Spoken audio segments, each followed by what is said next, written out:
really hope you had fun this week. This was another great fun week of hockey. And as of today, 8 more teams have been eliminated. Which 8 teams were eliminated and who's moving on?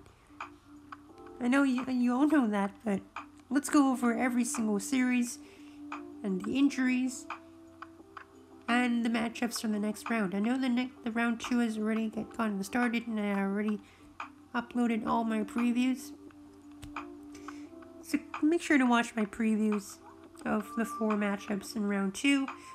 But first, let's also go over all my thoughts and a recap on every single series this round. First of all, here were my predictions for the round 1, and I gave a check if the team I chose to win won. I didn't count the amount of games they played, how many games it took to defeat them in. Well, most of these were actually correct, except for Vegas, Chicago. Because Vegas won that in 5, but Colorado, Arizona, Vancouver, St. Louis, and Philadelphia, Montreal was correct. I think a lot of you guys would have gotten the same ones wrong here, because I didn't think Tampa would win. I didn't think Washington would lose this badly. I didn't think Boston would recover from such a terrible round robin. I didn't think Dallas could either. And 4 out of 8. So right now I'm 7 for 16 on my predictions so far, starting from the play-in tournament, and I hope I get over 50% by the end of the Stanley Cup Finals. Because you only get 25 predictions in total. I hope I get more than 12. Well, that's going to be a tall order. We need to go 6 for 9. This is going to be a little tougher. Okay. So Philadelphia Montreal is our first series to go over. So the series went 4-2 to Philadelphia, and I know a lot of you guys will think that Philadelphia is one of the top contenders for the Stanley Cup. This is very true. The Flyers were playing very good hockey before the pause, and they've continued to do that. So the power play for Philadelphia, 10.3%, big improvement from 0% in the round robin. Montreal, 15.2% on the power play. Penalty kill for Philadelphia, 80.6%, and Montreal, 84.4%. Top 3 point getters for Philadelphia: Jacob Voracek, 8 points, Hayes, 7 points, Lawton, 5 points. Top 3 point getters for Montreal: 7 points for Suzuki, Drouin, 7 points, Armia, and Weber with 5 points each. Primary goaltenders: Carter Hart with a 6-2 record, 1.66 goals against average, and .944 save percentage. Elliott is their backup with 1-0, 1.5913. Carey Price from Montreal, 5-5, 1.65, .943 save percentage. He's a big reason why the Canadiens got as far as they did against the Flyers, and a big clap for him. He did very well throughout these playoffs. Got a feel for him in some way, but Price, very good job by him. He really played to his potential. So let's go over each game now. Game 1, 2-1 for Philadelphia. Nick Suzuki with a post with 26.4 seconds left in the third. Game 2, 5-0 for Montreal. Claude Julien was hospitalized after Game 1, and Kirk Muller coached the rest of the series. Philadelphia didn't shoot until 17 minutes into the reverse. Carter Hart was pulled, and Carey Price with a 30-save shutout. In Game 3, 1-0 Philadelphia. Montreal hit 4 posts throughout the game, and Carter Hart with a 22-save shutout. In Game 4, 2-0 for Philadelphia. Carter Hart with a 29-save shutout. Back-to-back shutouts for Carter Hart. Carter Hart just played insanely good. Game 5, 5-3 Montreal. Kotkaniemi got a 5-minute major in a game misconduct. Niskanen with a big hit on Brendan Gallagher's mouth. He was suspended for 1 game, and Gallagher was injured and needed surgery. And Nolan Vigneault had his comments about Gallagher, but that's not a big point here. In Game 6, 3-2 for Philadelphia. Yeah, a lot of head pats. Nick Suzuki, and then The Flyers player decided to pat his head after the game was over. Shea Weber took offense to that, and a little bit of scuffling after the game was over. And what a moment for Carter Hart and Carey Price in the handshake line. As you know, Carey Price was Carter Hart's role model growing up, and just a very great, wholesome moment. And as I said, the series was more close than I thought it would be, even though I did predict Flyers in 6. I didn't think the Canadiens would challenge them as much as they did, and they really gave Flyers all they could handle, and the Islanders will only give them even more of a challenge. The Flyers, as much of a cup favorite they are, I don't think they're as good of a favorite as the Golden Knights from the Avalanche. This is my personal opinion, but you can think what you want to think. Props to the Canadiens. Nick Suzuki has a bright future ahead of him, and Kotkaniemi as well. The Flyers, they've done well, and let's see what they can do next in round 2. Okay, let's move on to the next series. Okay, so Tampa and Columbus. So as you know, this series went 4-1 for Tampa. Okay, so although this was a pretty lopsided series by the looks of it, it was more close than you would have thought. Let's go over it.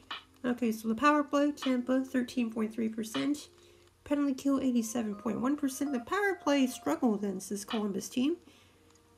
Columbus 80.8% on the power play, 91.3% on the penalty kill.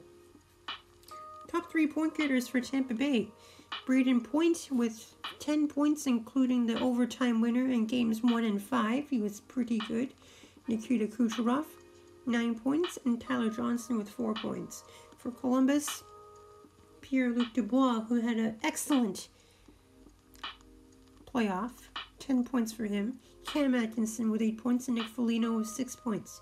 The goaltenders in this series, Andrei Vasilevsky, 6-2, 1.98 goals in the average, and a .927 save percentage. He played pretty well throughout the series. He's had his shaky moments, but he's proved that he is a very good goaltender, as we have seen through his career. We have seen very good stuff from him. So, just normal stuff from him. No worries. From him, Korpisalo on the Columbus side. I know, Korpisalo. I know. 3-5. You see that and you think that he played badly this series, and he really hasn't.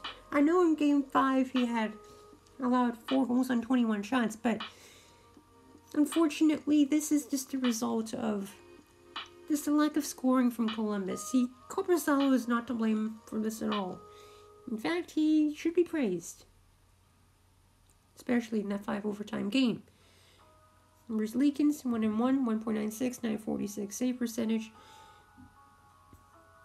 In Game 1, Tampa Bay won 3-2 in 5 overtimes. We'll go over the 5 overtime records and stuff in just a second. We're not going to go over that in such big detail this time. We'll keep it short.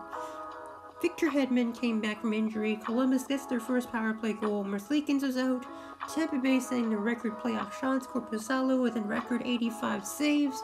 Seth Jones with a record 65 plus minutes of ice time. This was the 4th longest game in history, and the shots were 88-63 for Tampa Bay. In Game 2 was 3-1 Columbus. Atkinson was out. Korpisalo with 36 saves, and a great bounce back to tie the series from Columbus.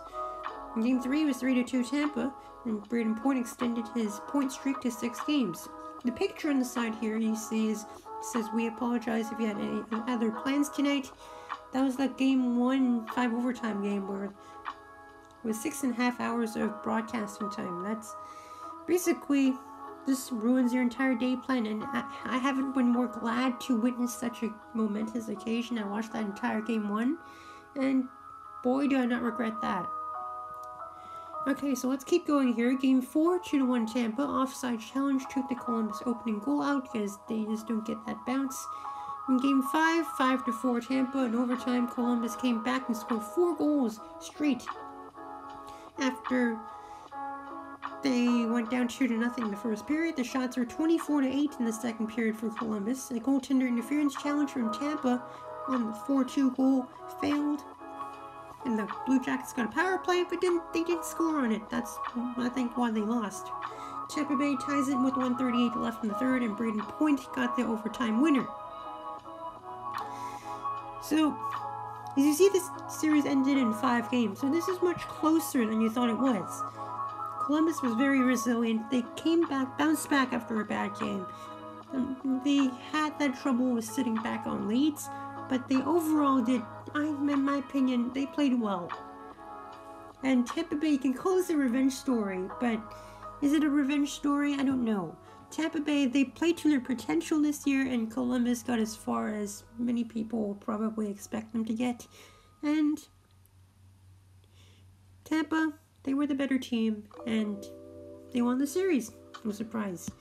So, we're going to go over the records from the 5 overtime game again. I know we went through this last week, but of course this is a summary of everything that happened in these last 2 weeks in round 1.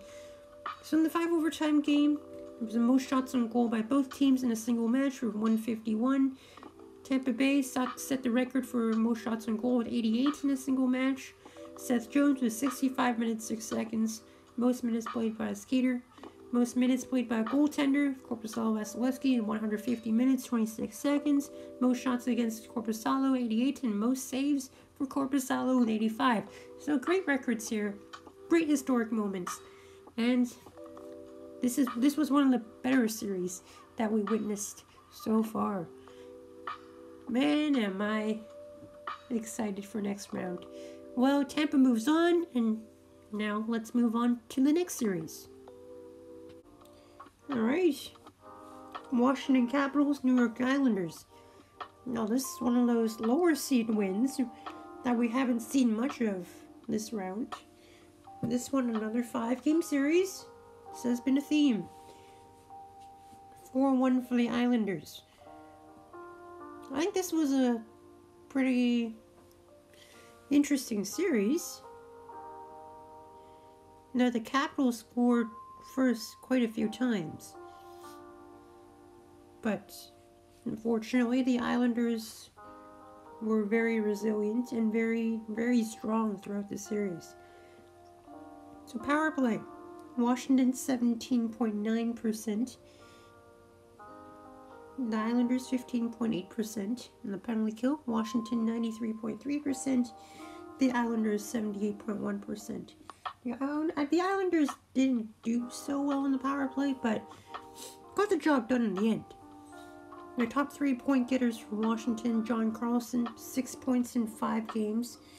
Alex Ovechkin, he finally brought it on this round, later in the round, with 4 goals, 1 assist, 5 points, and Evgeny Kuznetsov with 5 points as well. For the Islanders, Josh Bailey with 10 points. What a great series he had. Anthony Beauvillier with 6 goals and 9 points. Very good by him as well. And Brock Nelson with 7 points. The goaltenders, backups did not play throughout this series. Thomas Greiss surprisingly didn't play this series, but Varlamov got the job done, that's for sure. So Braden Holtby, 2-5-1, 2.49, 906. He was good, I would say, but not spectacular. Semyon Varlamov, 7-2, 1.67, 934 save percentage. Very well done by him. Again, he didn't face too many shots. He wasn't the busier goaltender here, but nonetheless, he did pretty darn well. So in Game 1, it was 4-2 for the Islanders, and the Islanders came back from 2-0 down. No Backstrom and Eller for Washington. Backstrom didn't come back until Game 5, however. In Game 2, 5-2 for the Islanders, and Ovechkin scores his first 2 goals. In Game 3, 2-1 for the Islanders in overtime, and Backstrom continues to be injured. Game 4, 3-2 Washington, staving off elimination with a 3-2 win. 3 straight Washington goals after being down 2-0. Ovechkin said that they wouldn't give up, and they didn't. But in Game 5, 4-0 for the Islanders. 2 of those were empty netters. Varlamov with a 21-save shutout. Backstrom was finally back, but proved insignificant. There's a wrong too many men call against New York, but that's very insignificant as it didn't cost them anything. So no matter there.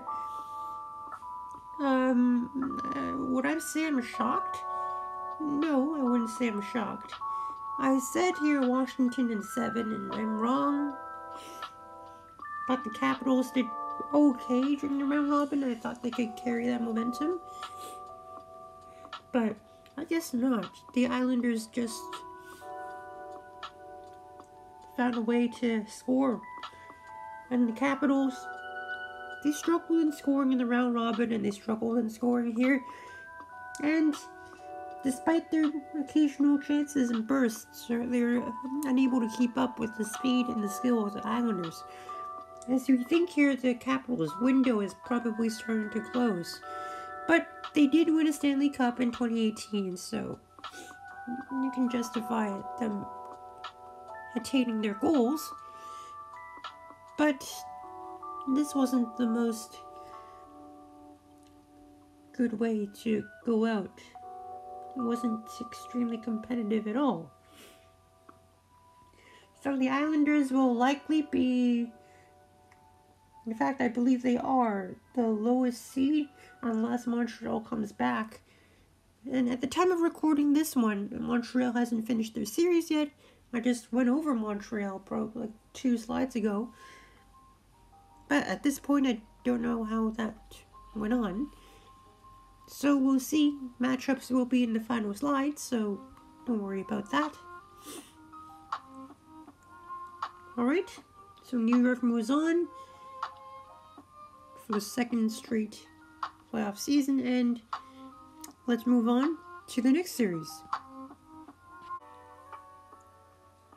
Alright, Boston and Carolina. So here's another 5-game series where there are some interesting storylines for the losing team.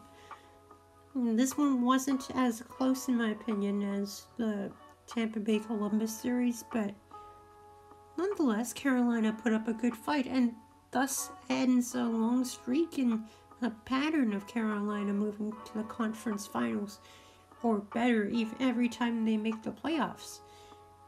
This time they back out in round 1, unfortunately for them. And it hurts me as a Canucks fan to see Boston win a series. Yeah, after they looked so bad in the round robin, they came back and played like the Bruins we all know and loathe. Carolina, props to them, but just they were exposed to something that was the pain that the Bruins bring to a team that faces them. Okay, so the series, as you know, is 4-1 for Boston. Power play for Boston was 17.9%. Carolina with 13.8%. And the penalty kill, Boston was 85.7%. Carolina being 81.8%. The top 3 point getters for Boston, David Krejci with 9 points, Brad Marchand with 7 points, and Patrice Bergeron with 6 points. Now, you might see that and see, wow, compared to the Hurricanes, that doesn't seem that many points, but the Bruins struggled in the round robin, and in this 5-game series they've played, this is when they've actually truly gotten the points. For Carolina, on the other end, Sebastian Aho, who had an amazing playoff run here with 12 points. Andrei Svechnikov injured. Big loss for Carolina. In Game 4, when Svechnikov was out, Carolina had the lead, and they lost it. I thought I thought the Hurricanes were doing amazing until their breakdown. And Svechnikov not being there really hurt them. At first, not as much as I would have thought, but in the end, it hurt. So the goaltenders, Tuukka Rask, this is a big story. Tuukka Rask opted out of the playoffs, and he didn't really specify why. He just said he opted out. And I know some people put some dirt on him for saying that he shouldn't have came to the bubble to begin with, but Rask in his game seemed uninterested, especially in the round robin, and he played in game 1 and 2 for the Bruins, but seemed a little uninterested. But again, Rask, later, it was discovered that her daughter had a medical health emergency, and people who put dirt on him, I'm sure they felt bad. But again, I guess Rask should have specified to start what the problem was about. But again, we all understand his personal reasons, and sometimes you need not divulge everything. Am I right? Well, Rask, in the time that he's been here, he was 1-3, 2.57, That's the same stats as last week. Jarro Halak filled in for him and filled in pretty nicely. 3-1, 2.29, 912 save percentage. He went 3-0 in this round. Now, the Carolina Hurricanes, goaltending definitely not an issue here. Peter Mrazek, 2-3, 2.08, 929. Reimer, 2-1, 2.36, 934. I know they've had their weak moments, and they've had their style of playing that might not suit everyone. Peter Mrazek, very, what should I say? He's a goaltender and likes to play the puck, and just like Rask would, but he's very aggressive, as we should say. James Reimer was pretty good as well, as you see, 934 save percentage. He faced a lot of shots. But the Bruins, they played better. They really did. Carolina didn't shoot very much at all, and thus Halak doesn't have the highest save percentage as Mrazek and Reimer do.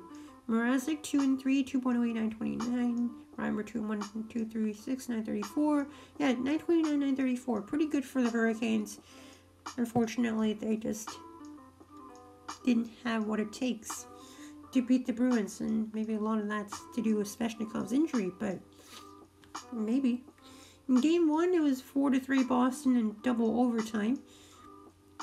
The game got postponed by a day because of the Tampa and Columbus 5 overtime game. It started at 8 a.m. Pacific time. Dougie Hamilton was in, Justin Williams was out. There was a controversial challenge, and Rod Brind'Amour was fined $25,000. I explained this last week, in last week's recap, that the Hurricanes had challenged the wrong thing. There was a hand pass and a goaltender interference on that play, and they challenged for the hand pass.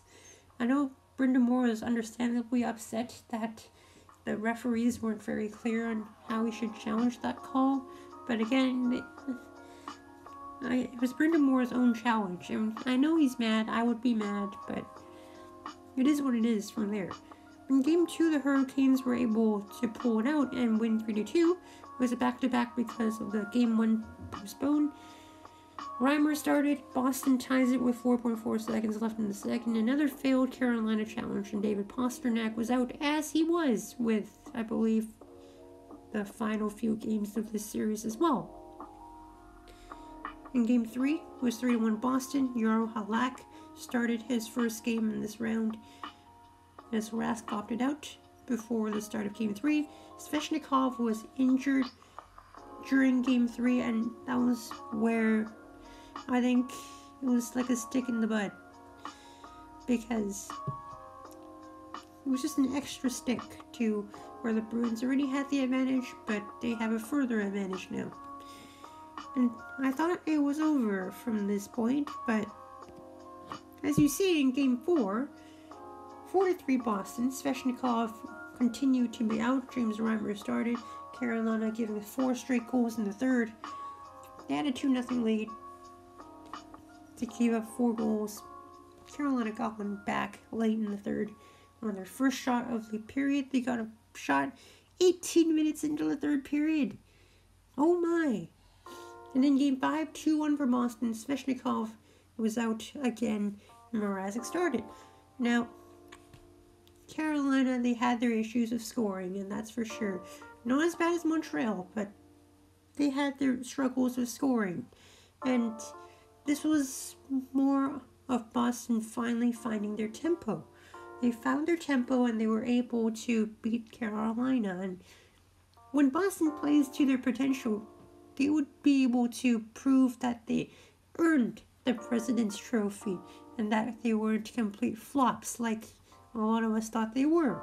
I know a lot of you guys probably picked Carolina, including me, to win the series, and a lot of you picked Boston. I know. I disagreed with you, and my apologies, because Carolina didn't play as well as they did against New York Rangers, but this is Boston we're talking about. You shouldn't underestimate them. Okay, so again, Boston moves on. They will face the lower seeded team that moves on to round 2. And let's move on to the next series. Oh, before we do move on here, there's some nice tweets from game number 1 here from Washington and Vegas about the Hurricanes in Boston. There are a lot of good social media, a lot of good tweets about people going to overtime because there's a lot of issues in the scheduling of games that they always overlap, and then the next game is postponed and goes overtime. But I guess that's just the problems you have when you have this type of playoff format. But this is just for this year, I hope. Okay, so here, Vegas and Chicago as we move on to the western side of things. Another 5-game series. 4-1 Vegas. Golden Knights, they put on a clinic. They put on a clinic, not as big of a clinic as Colorado did, but they put on a very big clinic nonetheless. Power play for Vegas, 19.1%. Chicago, 16.7%. Penalty kill for Vegas, 86.4%. And Chicago, 77.8%. Top 3 point getters for Vegas. Stone with 8 points, Smith with 8 points, and Shea Theodore with 7 points. For Chicago, 9 points for Taves, 9 points for Kane, and 8 points for Kubalik, the rookie, who played very well as well. Goaltenders, Marc-Andre Fleury ended up being the backup for most of the series, only played in 1 game this series. He's 2-0. He is 2-0, guys. 2.5, 86 save percentage. Robin Leonard, who was a starter for most of these games, 5-1, 2.44 goals against average, and a 9.04 save percentage. Corey Crawford, 4-5, 3.31 goals against average, and a 9.07 save percentage. Crawford did do better this series than last series against Edmonton, but Corey Crawford a little bit hung out to dry here. Chicago really did struggle to score, and Crawford did as much as he could have. He was not to blame. In Game 1, it was 4-1 for Vegas. Robin Leonard started for the first time in the round, and the offside challenge was no good. In Game 2, 4-3 Vegas. In overtime, Pacioretty was out. In Game 3, 2-1 Vegas. Marc-Andre Fleury started that game. Played pretty well. In Game 4, it was 3-1 for Chicago. Vegas with 47 shots, and Crawford made 46 saves. Again, we can see how good Crawford was in Game 4. Robin Leonard started, and in Game 4, it was like survival mode, and Chicago played very well. In Game 5, I think Chicago played a pretty good game as well, but Vegas just comes in waves at you, and sometimes the defense just can't handle that. Vegas has a very good chance of winning the entire thing, as I've seen throughout this series and in the round robin. Colorado as well. Game 5, 4-3 Vegas. Robin Leonard started. Chicago was up 2-0 in the first, but as you know, Vegas is really efficient in counteracting those early deficits. So this was a 4-1 series for Vegas. I feel like Vegas could have swept this easily, but I am mostly right. I did predict Vegas in 6, but Chicago, I guess Edmonton was just a different type of team than Vegas, and Chicago's not accustomed to handling such a strong and developed team as Vegas. Vegas gets past the first round this year, which is very good for them. I've always been a Golden Knights fan, and they proved that my fanhood is in a good place. And I wish them luck. They'll face the lower seeded team that moves on to round 2 from the West. And now let's move on to the next series. Colorado and Arizona. Now this is where I feel like more of a clinic was put on. Colorado played so well in this series. This was a very, very big clinic for Colorado. Excellent series by Colorado. They won 4-1. Another 5-game series, but I feel like Colorado deserved to get the sweep here. But unfortunately, it just didn't happen. Power play for Colorado, 30.6%. It's a very good percentage here. Arizona, 11.1%. Colorado's penalty kill, 88%. Arizona, 67.7%. They got exposed by the Colorado power play. Colorado, obviously, they're going to have a lot of points here. Nathan MacKinnon with 13 points. Nazem Kadri with 6 goals, 11 points. Rantanen with 10 points. Top 3 point getters are Arizona. Clayton Keller with 7 points. Hall with 6 points. Stepan with 5 points. It is worthy of note that Arizona only scored 6 goals in 5 games, so not much of a change from last week in those numbers. Goaltenders, Philip Grubauer, 5-1-1, 1.49 goals against average, and a .937 save percentage. Grubauer, he's played well. I'm not going to say too much about Grubauer because goaltending hasn't really been the big issue for Colorado and never has been. He's a very solid goaltender. Pavel Francouz with 1 game this series, and unfortunately that was their only loss when Francouz started. But Francouz has good numbers, and he carried a lot of the weight this season, so nothing bad on him. Darcy Kuemper. I know, Darcy Kuemper is a Vezina caliber goaltender, and you would think in Game 4 and 5 he allowed 7 goals. Oh no, Kemper's the worst goaltender ever. Lopsided matches in the Stanley Cup playoffs. We haven't seen that much this season in the playoffs. Darcy Kuemper, 4-5, 3.47, .913 save percentage. Arizona needs to thank this man. Treat him to dinner. Give him a socially distanced hug. Well, maybe not. They're in a bubble. No positive tests. Give him a hug. This guy got hung out to dry.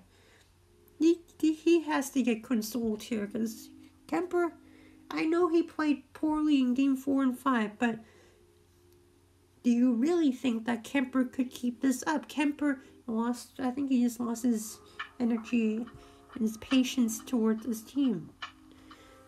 Kuemper, I wouldn't say he gave up, but Kuemper, he played very well, and in Game 4 and 5, he's lost his steam. Any goaltender would after being frustrated with 40-something shots, 50-plus shots a game. It's an issue that Arizona needs to address here, as they got exposed to one of the best teams in the NHL right now. So in Game 1, 3-0 Colorado. Shots were 41-13 for Colorado. First goal was 6:55 left in the third, with 2 goals in 10 seconds for the Colorado Avalanche.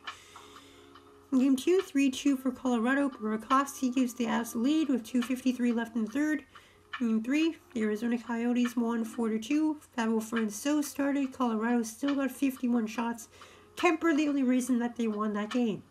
In Game 4, 7-1 for Colorado. Kuemper was pulled after allowing 4 goals on 22 shots. It was the most lopsided match so far, and Connor Garland got injured for the Arizona Coyotes. And that basically is just a salt in the wound. As in Game 5, 7-1 for Colorado again. Kuemper pulled, allowing 6 goals on 30 shots.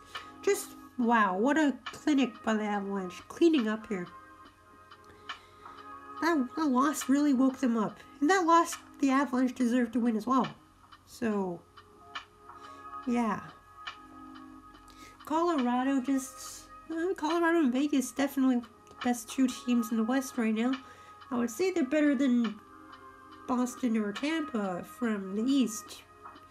And Philadelphia. They made Kuemper really sad. That's for sure. I feel bad for Kuemper. I really do. And it's an issue that the Coyotes will have to face next season. Work on that defense. Their depth is really good. Well, I'll say that about the Coyotes, but they need to score more. And I am surprised that the Predators lost to the Coyotes. Again, Predators have their issues as well, and the Coyotes definitely exposed the Predators for the lacking team that they are. And the Coyotes fell to a better team. This is not unexpected. We all thought the Avalanche would have the edge in the series, and they really did. So far, I've seen the higher seeds win, and Stanley Cup playoffs finally starting to have a little sense of normalcy.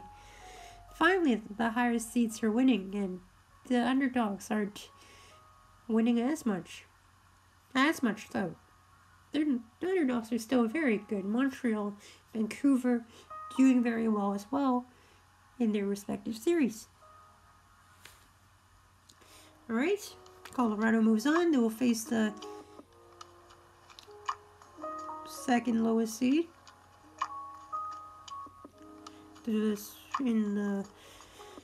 So probably, I don't know, they might face Calgary. I don't know who they'll face, but at this time I don't know. But obviously at the end of the video, which will be recorded when this round is over, we will know the matchup. So just stay tuned until the end of the video to see who Colorado will trample next.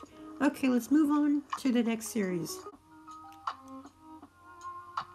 3 straight wins for Dallas. That's something we didn't really expect. Dallas was able to score in those final few games. They got their offense going, and great job to the Dallas Stars for winning the series. And they're probably going to be facing the Avalanche. Yeah, they are facing the Avalanche in the next round. And the Stars have their work cut out for them, but they made history in that Game 6. But let's go over the numbers first. So this series went 4-2 for Dallas. And I believe that's another wrong prediction for me, so what a shame. I predicted Calgary in 5. Dallas really upped their game in this round, and they looked like in round robin, when they really just failed to score. The Stars power play 20%. That was a huge improvement from last week's report. They were only at 10% last week. Calgary 28.6%. Penalty kill for Dallas 76.7%, and Calgary 81.6%. Dallas Stars, Miro Heiskanen has 12 points. That's the second most in the league. I believe the leader is, I don't know, I think it's McKinnon. And Joe Pavelski, 8 points, and Dennis Gurianov, fresh off his 4-goal win in Game 6, 4-goal performance in Game 6. He has 6 goals and 1 assist with 7 points as well. For Calgary, Sam Bennett, 8 points, Monahan, 8 points, and Johnny Gaudreau, 7 points. The goaltender's Ben Bishop was out for most of this series. I believe he just played 1 game. Anton Khudobin had most of the work here, and he made himself into a pretty darn good performance there with a 4-3 record, 2.49 goals against average, and a .919 save percentage. On the other end, Cam Talbot, I know he started to drop the ball a little bit in those final few games, but Talbot, he had a pretty good playoff run. Let's give him that. He's 5-4, 2.42 goals against average, .924 save percentage. David Riddick, he came in relief in Game 6, played a second half of the game a little bit, allowed 3 goals on 9 shots. They shouldn't have played him, honestly. He didn't have any playoff practice, so fitting that he wouldn't have that good of a performance at all. So in Game 1, it was 3-2 for Calgary, and Anton Khudobin started, as Ben Bishop was out. In Game 2, 5-4 for Dallas. Ben Bishop came back in. There was a goaltender interference challenge. The Flames came back from 4-2 down, but the Stars able to score with 39.2 seconds left in the third period. Game 3, it was a 2-0 Calgary win, a back-to-back. Goaltending started, and Cam Talbot with his 35 save shutout. In Game 4, 5-4 for Dallas in overtime. Pavelski had a hat trick, including a tying goal with 11.9 seconds left. In the third period, there were 2 reviews on that 4-4 tying goal. The first one was called back for offside, I believe, and the other one was... No, I think it was called back for goaltender interference, and then the other was challenged for offside, and it wasn't. So Dallas was able to win that. Dallas had 108 shot attempts with 62 shots on net, and Cam Talbot was excellent in that game despite allowing 5 goals. In Game 5, 2-1 for Dallas, Matthew Tkachuk and Ben Bishop is out. Matthew Tkachuk being out was a major factor, that's for sure. In Game 6, 7-3 for Dallas. Calgary led 3-0 in the first. 5 goals by Dallas in the second period. Gurianov with 4 goals. But the Flames outshot the Stars 39-24. That was just a really off game from Cam Talbot and David Riddick. They basically, any slot shot just goes in. Matthew Tkachuk continued to be out, and you can see him in distress as the Flames allowed the 7th goal. And that was my tweet on the right there with Tkachuk's expression. This is the first time in history that a team that was trailing by 3 goals went on to lead by 4. So the Stars made a bit of history there. After Game 3 last week, in last week's reporting, I still had the edge for Calgary. Calgary was leading the series 2-1, and it looked like they had pretty good flow of play, and the Stars were struggling to score goals as they always did during this playoff. But the Stars really found their legs. And Heiskanen continued his good play. Pavelski scored a bunch of goals. Gurianov, of course, for that Game 6, great performance there by him. Overall, just great by the Stars. They do have their work cut out for them against Colorado next round, but we will really see. Stars definitely proved me wrong. Alright. Let's move on to the next series. And here finally is the last series of round 1. The Canucks won the series 4-2 and knocked off the defending Cup champions.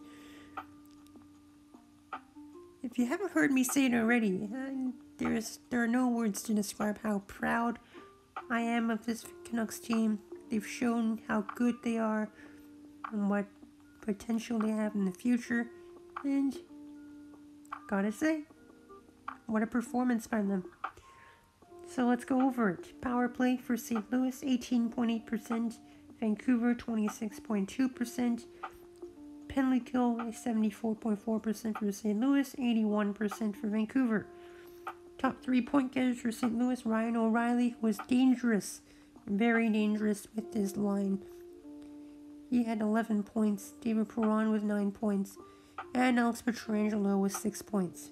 For Vancouver, Elias Pettersson ties Nathan MacKinnon with the highest point total after round 1, and Quinn Hughes of 10 points, and JT Miller with 5 goals and 10 points. JT Miller, whoever still rules about that trade that Jim Benning did, that gravely mistaken now, aren't you? The farther along they get, the more worth it that trade was. Look at the goaltender, Jordan Binnington. I know he struggled. We can make fun of him all we like, but was it the right move to play Binnington in Game 6?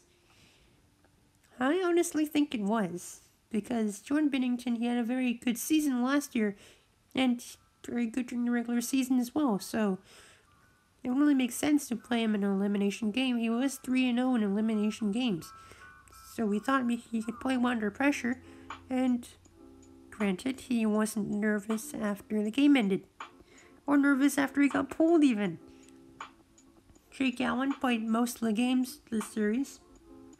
Well, actually, he only played 3 of the 6, but it felt like he played most of it. Allen 2-1-1, 1.85. Wilson's average of 939 save percentage. He was pretty good during the series. Jake Markstrom for Vancouver, 7-3, 2.48, 927 save percentage.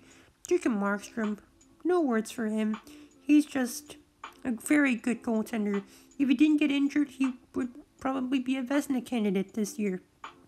He's that good. Bails the Canucks out multiple times. So in Game 1 was 5-2 for Vancouver. JT Miller missed the warm-up but did play the game. Troy Stecher with his first career playoff goal. And St. Louis was outscored 9-0 in third periods at that point. In Game 2, 4-3 Vancouver in overtime. The Blues tied it with 6 seconds left in the third. Tyler Myers was injured and he didn't return for the rest of the series. But he will probably be back for the next round along with Tyler Toffoli. So that's a big plus for the Canucks. And the St. Louis scored 2 goals in the third. But the Canucks did end up winning that in overtime. And then in Game 3, 3-2 for St. Louis in overtime. Shots 49-41 St. Louis. Tarasenko and Steen were both out. Myers was out and Jordy Ben was in, as he did play for most of that series as well. In Game 4, 3-1 St. Louis. That was the most dominant game for St. Louis. They put up a clinic and showed how good they were as the defending Cup champions. Canucks were 0-7 on the power play. Same injuries, and Allen starts again. Then in Game 5, 4-3 Vancouver. Adam Gaudette was in. The Canucks scored 3 straight and come back from 3-1 down in the second and won that 4-3. Jake Virtanen gets his first goal. Tyler Mott with 2 goals. And Edler was injured, but he was okay for game number 6. In Game 6, 6-2 for Vancouver. Tyler Bozak was out for the Blues. Binnington starts and was pulled after allowing 4 goals on 18 shots. 3 goals and 5.57 for the Canucks in the second period. And I'm just so proud of this young Canucks core. And Canucks have their first series win since 2011 against the Blackhawks. Or actually first round win. Not the first series win, but their first round 1 win since 2011 against Chicago. They haven't won a series since the San Jose series in 2011, but just very, very solid play from the Canucks. They'll have their work cut out for them against Vegas, but trust me, they might have what it takes. No words to describe how proud of them I am. Okay, so let's move on to the injuries here. We can take a quick read in that. Gallagher was injured for Montreal. Stamkos injured for Tampa. Backstrom was injured for the Capitals. He returned in Game 5. Nothing happened from that. Pasternak was injured for Boston. Svechnikov was injured for Carolina. Pacioretty, Nosek, and Stastny injured for Vegas. They came back eventually. Garland was injured for Arizona. Ben Bishop was injured but returned in Game 2, but I believe he's still injured now. And Matthew Tkachuk was injured for Calgary. And then Toffoli, Gaudette, and Myers were injured for Vancouver. Tarasenko, Steen for St. Louis. I didn't put that in the list. I don't really put all the injuries on here. I don't really look at all of that. So the upcoming round 2 matchups is going to be Philadelphia and Boston, Tampa and New York from the East. In the West is going to be Vegas, Vancouver, and Colorado and Dallas. Some takeaways from round 2 is the crowd noise. I think they have to implement the correct cheering. I think the home crowd wouldn't cheer if the road team is winning. So that's something they might want to fix. Bullhorns, I always considered maybe only do the bullhorns for the home team side. But I think they're just trying to compensate for the no crowd thing, so they want to get them hype when they score. And Mike Milbury for NBC has commented on some disruptions and about women, that kind of stuff. He didn't call the Flyers in the Canadiens Game 6. Mike Milbury, if you think he's controversial now, he was much more controversial back then. I'm not trying to defend Mike Milbury, but If you watched hockey back in the day, which I didn't, I don't know how he was back then actually, but as I heard from the hockey guy Shannon, he wasn't as offensive as he was before. I think he's kind of toned it down. Well, think what you want to think about him. I know a lot of you guys might want to fire him, but there are a lot of things to consider, and I know they just want to keep him for maybe at this point just comic relief, because I think Mike Milbury is quite straightforward, and don't exactly like him, but whatever, you know. Well, let's go wrap it up for here, and next round we will do a recap on the 30th on Sunday, going over the first half of round 2, and what happens and who I think will win from that point on. It's going to be amazing, it's going to be really fun, and I hope you enjoy it. Round 2 started yesterday, and it'll continue today, so stay tuned. Check out my previews if you haven't already, and this was a long recap, guys. I hope you enjoyed it. I hope you did. I really hope you did. It took me almost 3 days to record all of this, but great stuff. So thank you guys for watching this week. We'll see you guys next week for our recap. We'll enjoy the hockey, and just eating your snacks and be on the couch all day, because that's all we can do nowadays. So enjoy the rest of your weekend here, and thank you guys for watching. Smash the like button if you enjoyed it, and as always, it's time for us to go. See you guys. Have a great rest of your weekend. Take care, everyone. See you next week.